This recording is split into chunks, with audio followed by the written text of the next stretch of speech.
Hey, welcome. Today we're gonna work on handling the heat in the engine bay. So the issue I got is the exhaust manifold, the stock header, gets really hot and has melted the fans, or started melting the fans. And so I want to resolve that before it gets any worse. There is no factory heat shields on the car, and it did not come with the car. If there was a factory heat shields, I probably wouldn't have had this issue. I don't know how long this issue has been going on. I do know at some point they gutted the catalytic converter, so it could have been a clogged catalytic converter making it run hot, which caused the fans to start melting. So I don't know if that was from the melting is from before the catalytic converter got gutted, or this is an ongoing issue. I'm gonna wrap the headers, and then I got some gold tape, this stuff, that we're gonna probably put on the back side of the fans. I might even make a heat shield for a part of the fans by where the connector is. I'm not sure fully what we're gonna do yet for that. So originally I was gonna go with the Sport heat shield. You know, that looks cool.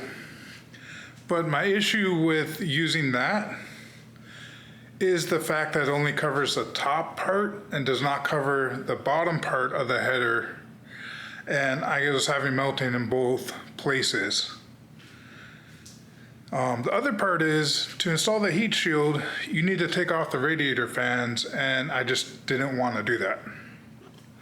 So I felt like just wrapping the headers was a lot easier solution than removing the fans, just to put this heat shield on, and it still doesn't protect the bottom part of the fan where it was melting too. So I do think it's a really cool heat shield, but I wasn't gonna 100% fix the issue that I had. That's why I'm not going with it.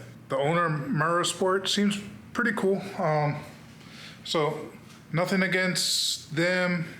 I do love the heat shield, but it's just not going to be going on this Focus. At least not right now. I may want to dress some things up and get it for that down the line. So that's the factory exhaust manifold. I did not film taking it out, mainly because my battery was dead, or died as soon as I started doing it, and I didn't want to go inside and get a new battery. But it's pretty straightforward. I mean, you got 3 bolts here that come off, and then you got to take off whatever bolts are on the top there. One thing, if you're going to take this off, that you might want to know is one bolt's kind of back hidden. It's the one on the left side, actually. So it would be this one. In order to get that one out, I had to use a swivel. But all the other ones were really easy access. And then you also have to take off your dipstick tube. So you unbolt the dipstick from the top, and then you pull it out. And then it's probably a good idea to get a new O-ring for that dipstick too while you're at it. You do not need to remove the fans to get this out. But when you're taking it out of the car,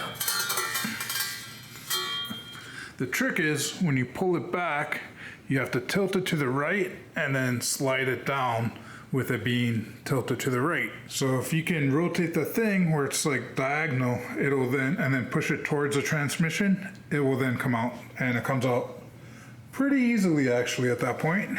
It does rub on a couple of things as you're taking it out, but nothing too major. This is what I got for my setup. I got off of Amazon. It says it's titanium heat tape, but from my understanding it's fiberglass, so being that it's actually fiberglass, we're gonna still wet it. Came with ties. I did order some extra ties, and I ordered the tool for the ties. So I've already experimented to see how the tool works, so that's good. Yay. And then that's my water. It's not a doggy bowl. Yeah, enough talking. Let me get to work. I do recommend doing gloves. Thank you to whichever previous owner was the one that left this inside the Focus. I'm gonna use them. So I recommend, while you got this out, order new gaskets, both for the top and the bottom. Might as well make sure it's sealed up properly, especially because all this is before your O2 sensor. You don't wanna have any leaks there, because that can affect your readings on your O2 sensor. I've already ordered the gaskets for it. I got it up on the shelf. I just want to note that I've never actually done this before. So I really have no idea what I'm doing. So we'll film it getting started and then I'll film the finished product and then you can judge me in the comments. I don't have a scissors. I got a solution. Whenever you don't have scissors, use a pair of bolt cutters. I don't have a way to cut this. Dang it. I definitely did not plan this out. So what I'm going to do now is just measure out the second one. So the reason why I'm doing that is so this is about right. I can just cut this next one at the same spot. It's almost like sewing, I guess. Oh wait, I was supposed to put this in water, right? Got my water bucket. Let's see how much dirt from the floor I can collect. Okay, so now we're there. I guess let's put this tie on.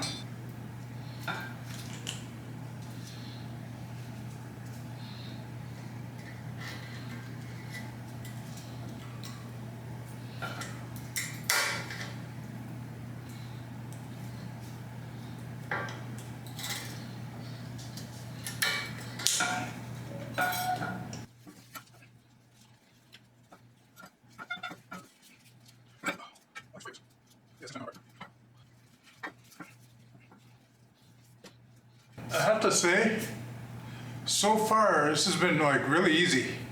Okay, next day, header's wrapped.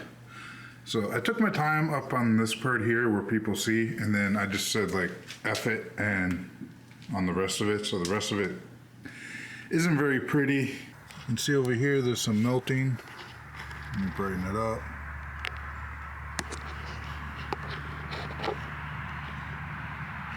And then it's also melted on the bottom side too, so. It's the oil separator there. It's kind of old and crusty. Tempted to take it off and refinish it, but I'm afraid if I sand it, I might end up making a hole, so. But I feel like this should be clamped on somehow, not just come off like that. So we're gonna fix that while we're in here. And there was some oil leaking down on the transmission right below where this goes. Alright, so I got the clamps put on there, so that should be nice and solid now. I really wanted to replace a hose, but none of the auto parts store had it in store locally. And I'm trying to get this thing back together today. So I may regret it, but yeah, whatever. Alright, so I put some gold tape on top of this to help protect it with some heat. So that's what we got so far, and I guess I'm ready to put the header back in. So that's gonna be fun. Not. Let's see, we need the gasket and this gasket. This is for the header going to the head. This is for the header going to the mid pipe or cat pipe or whatever it's called. I was gonna get all new studs and put new studs in there, new bolts and stuff like that, but I had to remind myself this is not my main project car. This car does not need the love that my other car gets. Yeah, there's the header. I just gotta try and pull it up. All right, so I got the header in place. Just gotta put the bolts in. Coming up was a heck of a lot easier than trying to get it down. The bolt that's underneath this bracket here, this is what I do. I just use a swivel and it gets right in there. This poor swivel, I've got my money's worth out of this one.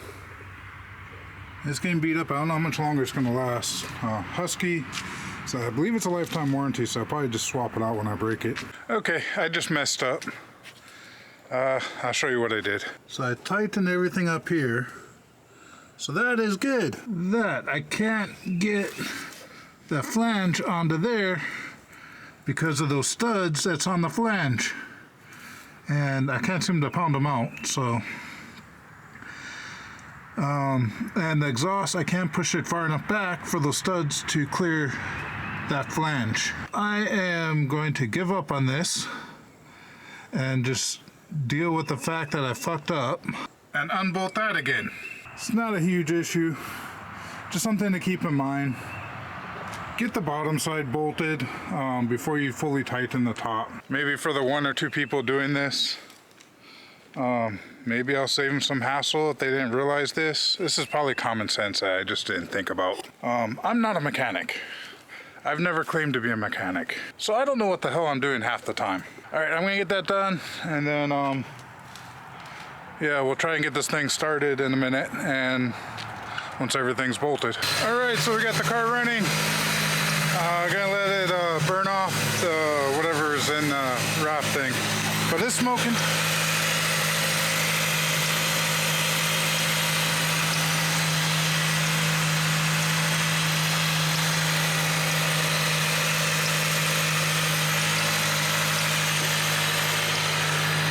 So that's normal from my understanding, so not too worried about it. Probably let it idle for maybe 20 minutes, and then later on I'll take it for a drive.